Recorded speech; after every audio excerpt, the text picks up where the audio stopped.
Welcome to Canadian Innovators, the show that celebrates innovation, entrepreneurs, and the Canadian spirit. I'm Jocelyn, and every week we introduce a new entrepreneur or expert in the economy to tell their stories and unpack the challenges of keeping jobs in Canada, as well as to discuss potential solutions for job growth and prosperity. Today, I'm very excited to have the new president of the Strong and Free Network, formerly the Manning Institute, join me to talk about the vision for the network.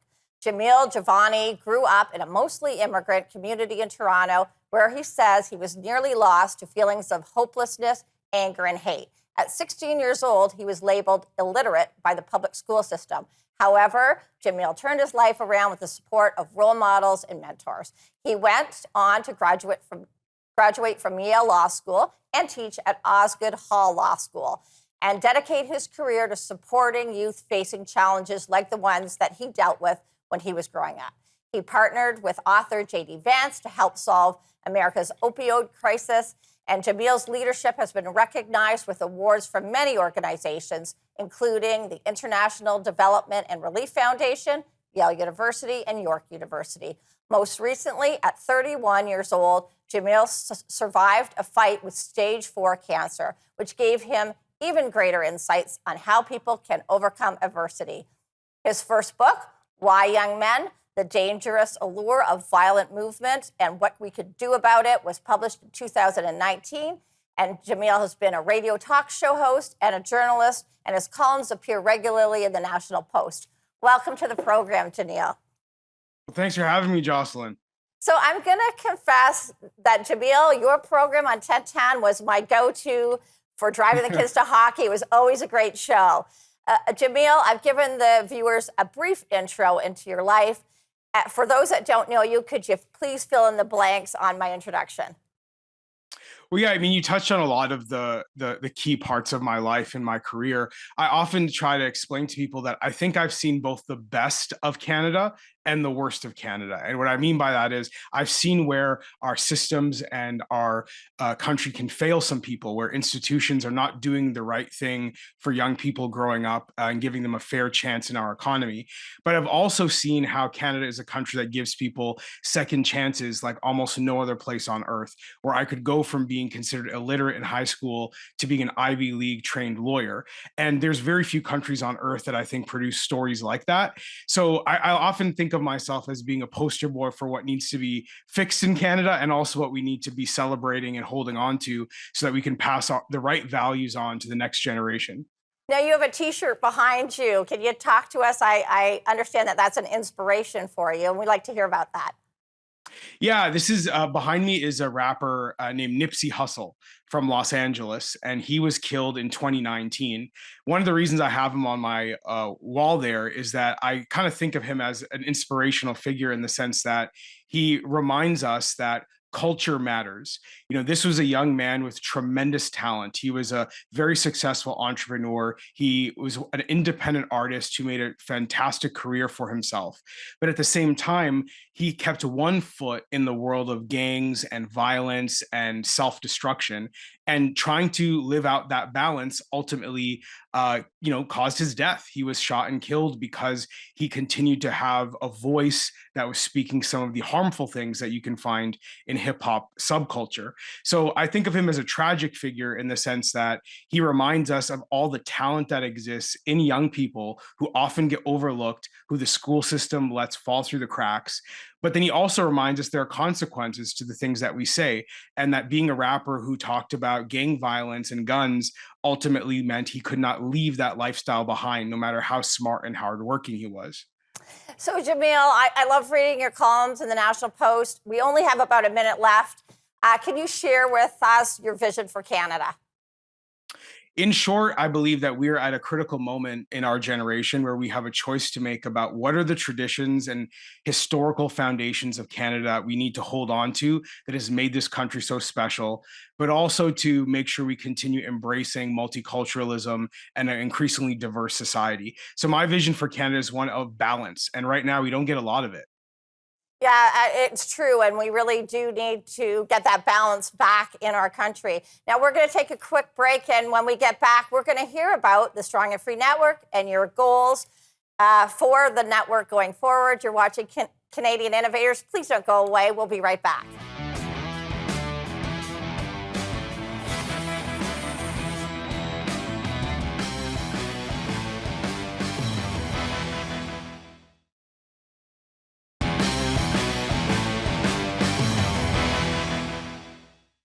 Welcome back. We're discussing the Strong and Free Network with its new president, Jamil Jivani, and how it can impact Canadians and the Canadian economy. Jamil, you're the new president. Could you tell Canadians what the network does? Well, I mean, the primary thing that Canada Strong and Free Network does is bring together conservatives from coast to coast to coast all across Canada. And when we say conservative, we don't mean just politicians. We don't mean necessarily people who belong to a certain political party. We mean people who think of themselves as conservative in the sense that they are freedom minded, that they believe in the history and traditions of Canada, and they want to preserve the good things about our democracy as we move forward into the future. And that's what I think conservative means. And it's not a rigid definition. It's something we're figuring out in real time. Every generation has the chance to define what it means to be a conservative to them. And I think that's the role that we're trying to play in Canada right now, to bring together people from different generations from all across the country and think about, what does the conservative movement want to actually conserve? What does it want to build? What is the role it's going to play in solving some of the big economic, cultural, political, social challenges of our time? So, Jamil, tell us what your vision and goals are for the Strong and Free Network. Where do you see the Strong and Free Network fitting in the Canadian discourse? Well, one of the big things that I think we're trying to do is understand the historical moment that we're in. So I'm a 34-year-old millennial. I say with great confidence that I think for my generation and for the younger Canadians coming up after me, being a conservative has become counterculture. We are now sort of the rebels of our time, because every major institution, from the business world to the social service world, governments, have all embraced a certain liberal orthodoxy on important issues that deserve debate and discussion. And I hear from so many students, so many young workers in all different industries who are saying, I don't even feel like I can say what I think anymore without potentially harming my career. So that's kind of where we step in, where we are a reminder to the many, perhaps even the majority of millennials and Gen Zers, that you do not have to parrot liberal talking points. You're not alone. There are many people who think like you do. There are many people who feel the way you do. And that as conservatism becomes a counterculture, you will thrive. You will have opportunity. You will have people who want to support you. You do not have to feel like you are alone and an island unto yourself. Yeah, absolutely. Critical thought and debate seems to be lost in this culture. And Jamil, I know that you're focusing on bringing in young folks into the organization and being a place that they can talk and debate. Tell us about your plans in that area. One of the big things we're doing is connecting people across generations. We believe a lot of the older Canadians who have helped shape the conservative movement up to this point, the boomers, the Gen Xers, have so much wisdom to share with younger Canadians. And what I worry about is, because schools aren't helping facilitate that transmission of wisdom and knowledge, because we can't rely on universities and media corporations to tell these stories, we need to build those connections between actual people within community, within our cities, within our suburbs, within our towns. And that's what we try to do with our events, but also with a mentorship program called Conservative Values Tomorrow that we just launched, and a whole bunch of other things that we're trying to do to just engage young people through social media, through in-person events, through virtual events. There's no shortage of ideas in the conservative movement. We just got to make them accessible to people so they know what we're talking about. So, Jamil, I'd love to hear your ideas for policies that can make Canada more prosperous. We just got about a minute and a half left. Yeah, I think there are three quick policies that I would share. One being, I think we need a massive transformation of our education system so that it is more responsive to the grassroots experiences of communities and families. Right now, we have such a hierarchical education system that tries to give everyone a one-size-fits-all approach. And the truth is that different communities within the same province, within the same city, have different needs. And we need an education system that is flexible and malleable enough to respond to those needs. So that's one major change that I would like to see. Another major change that I would like to see is a real embrace of free speech, and within that, free exchange of ideas. We have right now a federal government that is instituting a number of policies designed to censor and control what Canadians can say online. We need to reverse this trend and institute a whole range of new policies. And then, very quickly, number three would be, I think we need ethical, well-funded, quality police and law enforcement in every community. No matter what you look like or where you grew up, you are entitled to feel safe in this country. Great ideas. We're going to go to break. More when we come back. You're watching Canadian Innovators on the Forum News Network.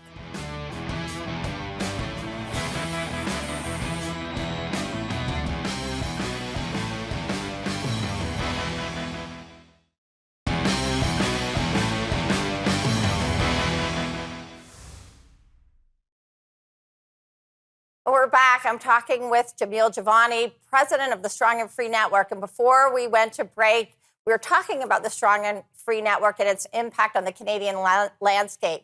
Jamil, you've written extensively about woke culture and its negative impacts. Can you talk about how this has impacted you personally?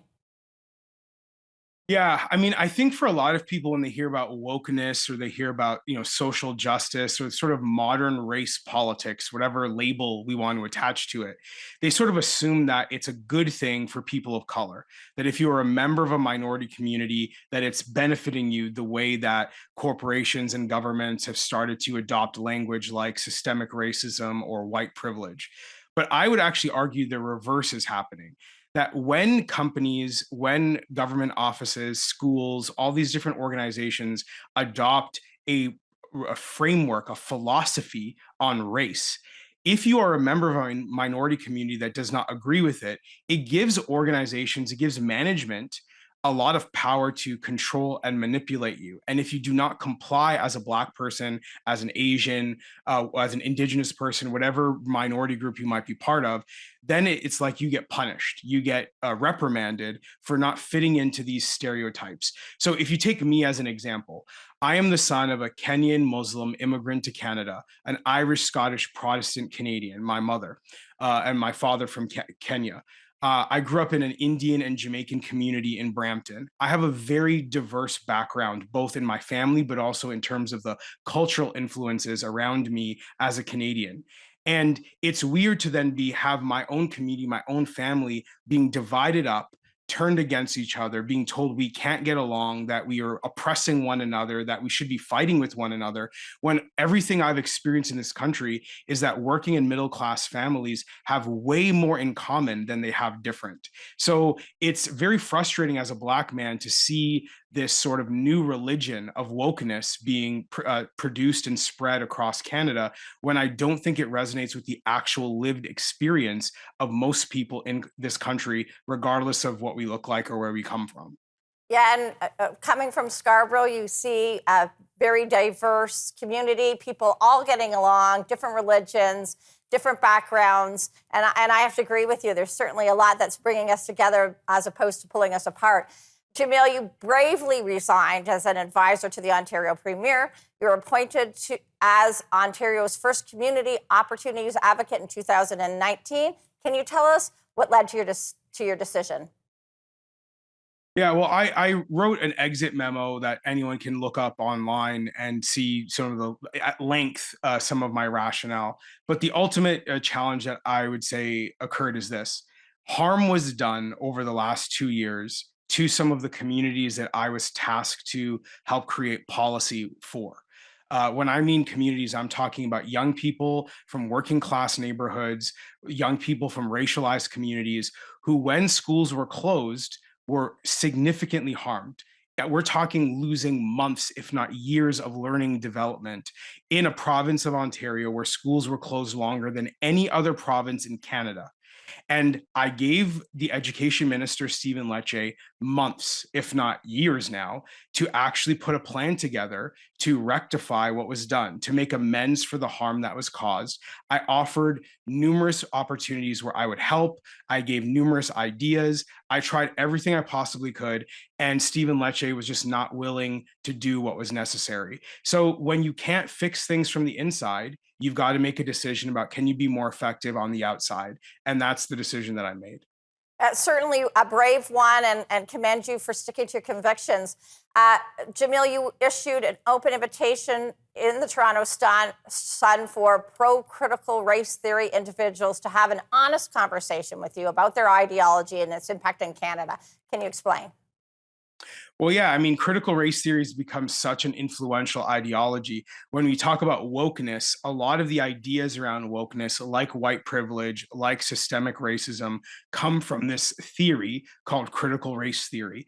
And it started in the United States, but has been embraced by politicians like Jagmeet Singh, or in Ontario by our education minister, Stephen Lecce. It's been embraced by Toronto's police chief, by school board trustees all across the province. It's alarming how popular this ideology has become. And so I said to myself, look, we see the negative effects of it with things like the Latham Marouf anti Semitism scandal from the Trudeau Liberals. And I think it's time for critical race theorists to actually defend this ideology, explain to the people of Canada what it is, why they believe in it, and why they think it's having a positive impact, because I don't think that it is. Okay, we're going to break. We'll be right back. You're watching Canadian Innovators.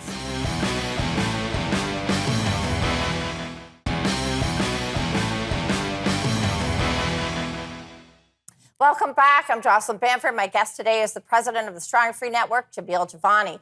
Jamil, this is a part of the show that every week I ask my guest, if you're a politician, what 3 things you would do to grow jobs and the economy. You're on the hot seat. Over to you. Well, I mean, I think one of the main things we need to do, and I'm certainly not an expert in this, but there are so many people across the country who are, which is, how do we actually create manufacturing jobs in this country? It's a key question that many people across different sectors are asking. We saw a lot of debate around this when it came to electric vehicles and other investments made in some of the automotive plants, like where I live in Oshawa, Ontario. So there's a whole bunch of policies needed on this, but I think that what I've seen is governments think they know better than businesses on how to bring manufacturing jobs back to the economy. Huge mistake. So the first policies that I would take a look at are ones that are embrace humility and sort of say to the business community, help us understand what you need from regulators and what you need from the government, so we can actually bring well-paying jobs to Canada, attract the kind of investments and opportunities that are going to be good for the working class. It's easy when you live in in downtown Toronto, or you live in Ottawa, to lose sight of the fact that the vast majority of Canadians are middle class, and jobs that cater to the upper class, to the very small elite portion of our population in our economy, just doesn't have the trickle down effect that I think people sort of assume. So I think we need jobs that go directly to the middle class, directly to the working class, and we need the business community to provide some leadership in what policies would help with that. So that's one. The second thing that I would like to do differently, if I were a politician, is I would just hold businesses accountable that are operating at such a large scale that a lot of the time public policy benefits them in ways we don't even understand.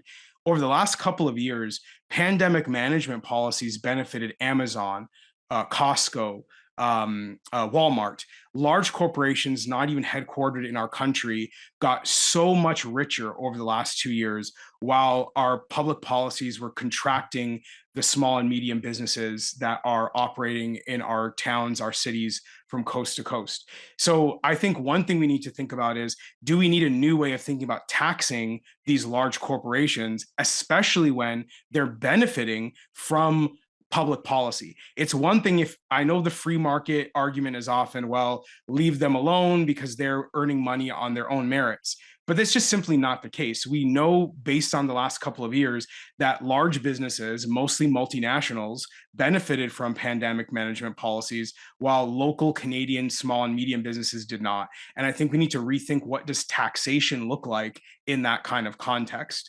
And then the third set of policies, and I alluded to this earlier, are around things like free speech. I really believe that we need a new way of thinking about protecting free speech. And along with free speech comes free thinking, free exchange, freedom of religion, all sorts of things that our government right now under Justin Trudeau is are being minimized. These things are under threat currently, and we need politicians who are going to come in with new ideas about how we actually protect free speech from all the pressures that Justin Trudeau is currently putting on. Part of that also means thinking about how we critically examine the bureaucracy in Ottawa, which even when Justin Trudeau leaves, and hopefully that's coming whenever the next election is, the bureaucrats will still be there. And we need to figure out how we create policies that change how the bureaucracy approaches free speech as well. All great stuff. I'm voting for you, Jamil, if you're a politician for sure. We just got about a minute left. And Jamil, you've been an outspoken critic of the government's policies on COVID-19, lockdown, school closures, both on the provincial and the federal level. What would you have done differently? And do you think the politicians have learned anything from the past 2+ years? We've just got about 30 seconds left. The main thing that needs to be done is rethinking healthcare policy, more investments in our hospitals so that we have greater capacity to help sick people. And then we don't have to shut down the economy and shut down society because we have a healthcare system that can actually help those in need. I don't know if we've seen any evidence that there's been lessons learned because I don't see any new money being spent from the federal government, provincial governments, somewhat new money, but we need a new way of thinking about healthcare in this country. And that's the main takeaway from COVID-19. Great stuff, Jamil. Thanks for giving us a glimpse into the Strong and Free Network and your thoughts on Canada and the direction of the country. Thanks, Jocelyn. Well, that's all the time we have for today. Thanks to my guest, Jamil Jivani, president of the Strong and Free Network. I'm Jocelyn Bamford. Thank you for watching Canadian Innovators. If you're an innovator, tell us your story. Write to us at CanadianInnovators@thenewsforum.ca, and we'll see you next time.